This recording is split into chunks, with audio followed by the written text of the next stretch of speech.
गौतम बुद्ध अपने शिष्यों के साथ यात्रा करते हुए एक उपजाऊ और समृद्ध गांव में पहुंचे। वहां चारों ओर हरियाली थी, खेत लहराते थे और पशुधन की भरमार थी, लेकिन इस समृद्धि के बीच भी लोगों के चेहरों पर शांति नहीं थी। बुद्ध ने ध्यान से सबको देखा और समझा कि यहां लोगों के पास धन तो है, पर आत्मिक सुख की कमी है। उसी गांव में एक किसान रहता था, नाम था धनराज। उसका नाम पूरे गांव में प्रसिद्ध था क्योंकि वह सबसे बड़ा जमींदार था। उसके पास कई खेत, सैकड़ों बैल, गोदामों में भरा अनाज और सोने चांदी के गहनों से भरा घर था। लेकिन फिर भी उसका मन कभी शांत नहीं रहता था। हर सुबह वह उठते ही सोचता, क्या मैं और जमीन खरीद सकता हूं? क्या पड़ोसी मुझसे आगे निकल रहा है?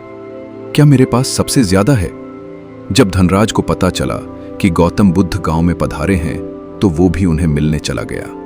वह बुद्ध के चरणों में बैठा और बोला, भगवान, मेरे पास सब कुछ है, संपत्ति, परिवार, सम्मान, लेकिन फिर भी मेरे मन में बेचैनी रहती है। हर बार जब मैं कुछ पाता हूं तो उससे ज्यादा पाने की लालसा उठती है। यह कभी रुकती नहीं। क्या यही जीवन है? बुद्ध शांत मुस्कुराए। उन्होंने उसकी ओर देखा जैसे एक गहरे जल में झांक रहे हों। फिर बुद्ध बोले, धनराज, मैं तुम्हें एक कहानी सुनाता हूं, ध्यान से सुनो। बहुत दूर एक नगर में एक व्यक्ति रहता था। उसे एक दिन एक बर्तन मिला। वह बर्तन कोई सामान्य बर्तन नहीं था।